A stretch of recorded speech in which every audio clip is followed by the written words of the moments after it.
Sekarang saya akan minta untuk seseorang mengadakan survei. Untuk itu mari kita berdoa semoga apa yang dikatakan oleh dia semuanya bisa berjalan dengan lancar, bermanfaat untuk kita dan ada faedahnya untuk negara, bangsa. Ini ya. Oke? Silakan calon toh. Saya maksud Anda? Ya, kita berdoa untuk Anda. Anda tidak perlu berdoa sedalam itu karena saya hanya akan memberikan data yang sederhana. Ringan berarti. Ringan. Iya. Saya bicara tentang yang tadi bersifat mistis ya. Iya. Banyak menunjukkan data bahwa orang yang pengen kaya datang ke dukun. Itu ternyata data saya mengatakan orang yang pengen kaya datang ke dukun itu 100% ke dukun dan 100% kecewa. Dukun itu adalah pekerjaan, profesi. Iya. Profesi dia lakukan untuk menghasilkan, Untuk menghasilkan kaya, supaya kaya. dukunnya sendiri pengen kaya dengan bekerja. Iya. Nah ini orang datang pengen kaya ke tempat orang yang juga pengen kaya sebagai dukun. Pasti Anda bingung. Enggak, saya Coba Anda ke dukun. Enggak usah. Saya bisa menangkap. Gak bakalan bisa, Pak. Dukunnya aja mau kaya dia bekerja. Sebagai dukun. Kok Lah, kita datang? pengen kaya kok datang ke dukun? Datangnya ke dukun. Harusnya kan bekerja. Dukun itu sebenarnya memberi contoh pada kita. Kalau kamu pengen kaya, bekerjalah. Tapi tahu nggak? Pola pikir orang biasa dan orang kaya itu beda. Belum, ini saya belum Tahu ya, saya jelaskan. Moga-moga ilmu ya untuk kita Ya ya. ini ilmu. Iya. Orang kaya itu takut menjadi orang biasa. Orang biasa tidak takut menjadi kaya. Beda banget. Bedanya apa dalam melihat uang? Itu secara nominal sama buat siapapun. Tetapi buat orang kaya, uang itu dilihat secara logis, pakai logika. Tapi kalau orang biasa melihat uang itu secara emosional. Akhirnya apa? How you get it and how you spend it mempengaruhi itu. Iya. Bagaimana Anda mendapatkan uang dan bagaimana Anda memanfaatkan uang ya. Kalau Anda melihat secara logika, Anda akan mendapatkan dengan berlogika. Mengeluarkan juga ada logikanya. Tapi kalau Anda melihat secara emosional, terjadilah kedukun. Memperolehnya secara emosional. Wah, nanti benar. menggunakanmu secara emosional. Ini yang harus kita rubah perlahan pada masyarakat kita. Tumben dia bener ya, Pak? Ini benar nih. Iya benar. Sebentar, Yang dari tadi saya benar. Iya benar, Pak. Benar. Jangan-jangan ini bukan saya. Cak, calon tong.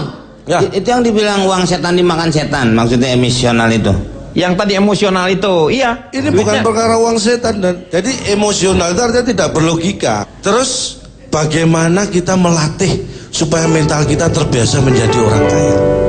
Ini saya kasih tips bagi Anda, terutama Anda Budi. Anda pengen jadi orang kaya? Bagus, kalau Anda pengen jadi orang kaya bagus. Jangan selama ini cuma kaya orang aja kan. Tolong dengarkan baik-baik. Ini tipsnya ya. Kebiasaan yang harus kita lakukan supaya kita menjadi orang kaya. Yang pertama, Anda tahu nggak? Kebiasaan membaca minimal 30 menit per hari. Itu adalah kebiasaan mencetak menjadi orang kaya. Data saya mengatakan, membaca 30 menit per hari itu sama dengan membaca setengah jam per hari. Ya, ini luar biasa. Pak, otaknya udah mulai rembes lagi nih Pak nih. Nah, 80% orang yang membaca 30 menit per hari. Ya, 80% orang yang membaca 30 menit per hari. 30 menit per hari, dia punya sisa waktu 23 jam 30 menit dalam sehari. Iyalah, mulai kayaknya nih ya. Udah mulai Ini kebuka mulai tambalan nih, ini iya. kayaknya Pak ini Pak. Tolong dipahami. Iya. Apa yang dilakukan selama 23 jam 30 menit setelah dia membaca 30 menit? Nah, Anda harus tidur minimal 6 jam sehari. Artinya sisanya adalah 17 jam 30 menit. Apa yang Anda lakukan selama 17 jam 30 Ya. menit? Aktivitas atau makan atau Terserah, bebas. Iya, makanya. Tapi modalilah itu dengan 30 menit membaca Iya. minimal per hari. Karena perbandingannya adalah ya, orang dewasa yang menganggur itu 75% tidak suka membaca. Saya tanya pada Budianto, Anda suka membaca? Gimana baca? Nah, Menulis saja tidak bisa, Om. Itulah 75 orang dewasa yang menganggur itu 75% itu tidak suka membaca, dan 25% suka membaca, tapi lebih suka menganggur. Loh gimana? Loh iya, Lebih suka menganggur daripada membaca. ini makanya yang membuat dia tetap Tapi kan dia nganggur. orang menganggur, dia yang Makanya padahal kalau dia bisa suka- membaca tetapi dia nggak mau maksudnya. That's right. Ya. Ya, udah. Kemudian tips yang kedua, bangun. Ini penting. Kebiasaan bangun itu penting. Biasakan bangun setelah tidur. Ini penting sekali. Lu mau mati terus. Ini penting loh. Jangan menyepelekan loh. Jangan sampai Anda tidur terus lupa bangun loh. Ini penting. Mengawali kekayaan kalau Anda nggak bangun nggak bisa.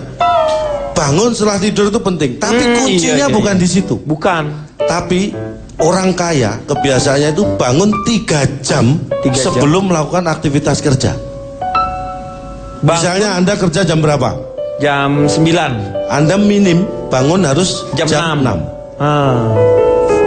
Ya? Iya, bangun jam 6. Karena ini data saya 44% orang kaya itu bangun justru di atas 3 jam. Kalau dia kerja jam 7, kadang dia jam 3 sudah bangun. Kadang jam 2 sudah bangun. 5 jam dong kalau Kadang gitu. jam lebih. Jam 1 udah bangun. Ada yang seperti itu.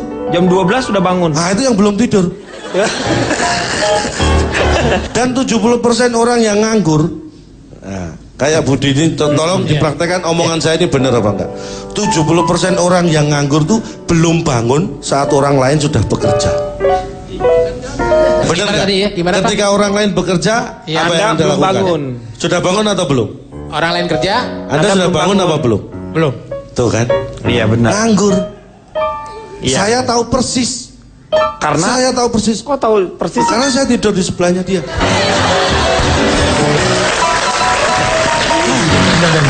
Terus tadi gimana? Udah bangun? Ah, kalau sudah bangun Anda beraktivitas. Ada satu kebiasaan yang menurut Anda mungkin sepele tapi ini penting buat orang Nah, yang apa itu?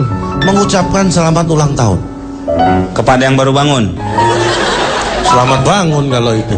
Mengucapkan selamat ulang tahun itu kebiasaan yang sangat baik dan penting. Ke siapa? Orang nggak ada yang ulang tahun, lu samatin ulang tahun. Pak Denny, Ya. penjelasan saya ini mungkin memang agak berat Anda pahami ya, tapi akan coba pelan-pelan saya jelaskan. Mengucapkan selamat ulang tahun itu esensinya luar biasa. Apa sih makna dari ulang tahun? Semakin sering Anda mengucapkan selamat ulang tahun kepada orang lain, Iya. itu semakin hebat, akan mencetak Anda menjadi orang kaya. Karena prinsipnya Karena apa? begini. Ketika Anda ingin mengucapkan selamat ulang tahun pada seseorang, Heeh. satu, minim Anda harus